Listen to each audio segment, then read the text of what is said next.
नमस्कार दोस्तों। आज का हेडिंग आप देख सकते हैं कि भारत में बढ़ रहा सूखे का प्रकोप। कहने का मतलब है भारत के अलग अलग हिस्सों में या कहें कि लगभग सारे हिस्सों में पानी का कमी क्यों आ रहा है। आपने देखा ही होगा कि हाल ही के कुछ महीनों में या पिछले सालों में या इसी साल में आप देखा होगा कि बहुत जगह से पानी सूख गया हो या कहें कि बहुत लोगों का चापाकल से पानी आना बंद हो गया था। तो ये सारी समस्याओं का सामना करना पड़ रहा है भारत के हर एक हिस्सों में। तो आखिर ये भारत में सूखेपन का प्रभाव क्यों पड़ रहा है, चलिए हम आगे बढ़ते हैं और देखते हैं।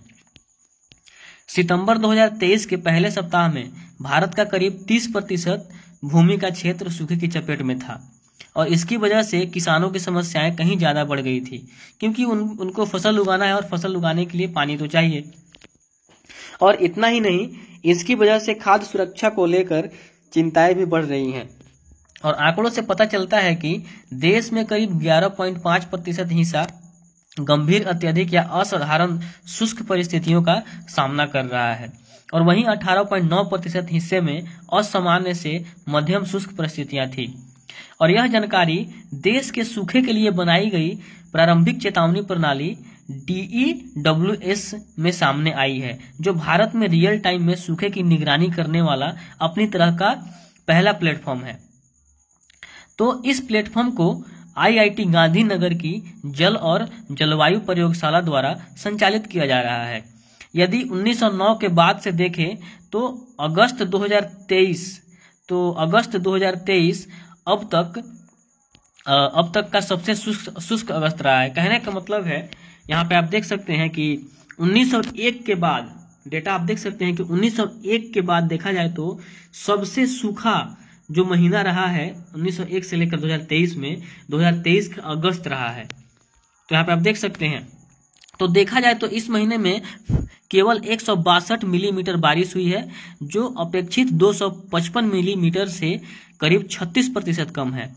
और गौरतलब है कि मौजूद समय में भारत अल नीनो का भी सामना कर रहा है। अब चलिए हम देख लेते हैं बेसिकली ये अल नीनो क्या है। तो अल नीनो इफेक्ट मौसम से संबंधित एक विशेष घटना का स्थिति है जो कि मध्य और पूर्वी प्रशांत सागर में समुद्र का तापमान सामान्य से अधिक होने पर बनती है। और इसको आसान भाषा में समझे तो इस इफेक्ट की वजह से होता क्या है कि तापमान बहुत ही गर्म हो जाता है। तो अब चलिए हम अपने टॉपिक पे आते हैं। तो यहाँ पे हमने देखा कि बेसिकली भारत अल नीनो का भी सामना कर रहा है, जो कि एक ऐसा इफेक्ट है, एक ऐसा प्रभाव है जिससे तापमान बहुत गर्म हो जाता है और इससे किसानों की परेशानियां बढ़ गई हैं। क्योंकि एक तरफ जहां पहले कम बारिश के चलते जून और जुलाई के दौरान बुआई में देरी हुई है, मतलब जून और जुलाई में जो फसल की बुआई होती है वो देरी से हुई है इसके कारण। और वहीं अब वो बारिश की कमी के चलते फसलों के विफल होने या उसमें गिरावट की आशंका को लेकर चिंतित हैं। और खास कर जब गर्मी के कारण मिट्टी से अधिक पानी वाष्पित हो जाता है, इवेपोरेट हो जाता है,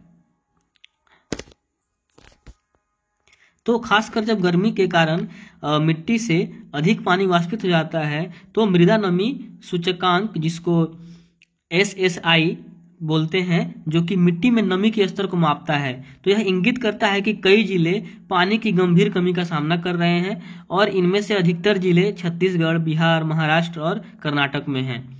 और SSI बताता है कि पौधों के लिए कितना पानी उपलब्ध है।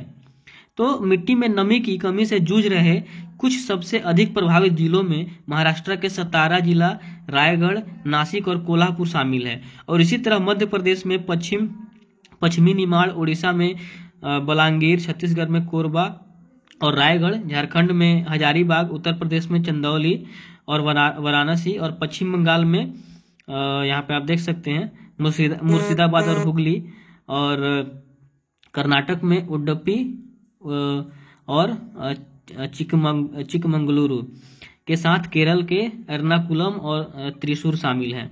तो मिट्टी में नमी का स्तर सामान्य से कितना कम ज्यादा है, यह दर्शाने के लिए इस मैप में पीले से लाल रंगों का उपयोग किया गया है। और इस साल कपास, मूंग, अरहर, उड़द जैसी दलहन फसलों के साथ मूंगफली और सूरजमुखी जैसे महत्वपूर्ण खरीफ फसलों के रकबे में 2022 की तुलना में उल्लेखनीय कमी आई है। और उदाहरण के लिए 8 सितंबर 2023 तक कुल 119.91 लाख हेक्टेयर क्षेत्र में दालों की बुवाई की गई है, जो 2022 की तुलना में 11.26 लाख हेक्टेयर कम है। तो आप देख सकते हैं इस सुखाड़ का कितना असर पड़ा है किसानों पे। तो इसी तरह मानकीकृत वर्षा सूचकांक, जो कि SPI बोलते हैं इसको, जो कि बारिश के आंकड़ों के आधार पर मौसम संबंधी सूखे को मापता है, वो पिछले महीनों में देश के उत्तरी, पश्चिमी और मध्य क्षेत्रों में बारिश में भारी कमी को उजागर करता है। और कुल मिलाकर देखें तो पिछले 3 महीनों में सूखे की स्थिति बद से बदतर होती हुई है। और आंकड़े के अनुसार जहां जून में 22.1% जमीन सूखा प्रभावित था, वो 7 अगस्त 2023 तक यह बढ़कर 24.4% हो गई थी। वहीं 30 अगस्त 2023 तक सूखा प्रभावित क्षेत्र बढ़कर 28.8% हो गया था, जो 6 दिसंबर 2023 तक बढ़कर 30.4 पर पहुंच गया है। तो यहाँ पे आप देख सकते हैं कि क्या स्थिति हो गई है भारत में सूखेपन की। तो आज के लिए बस इतना ही, धन्यवाद।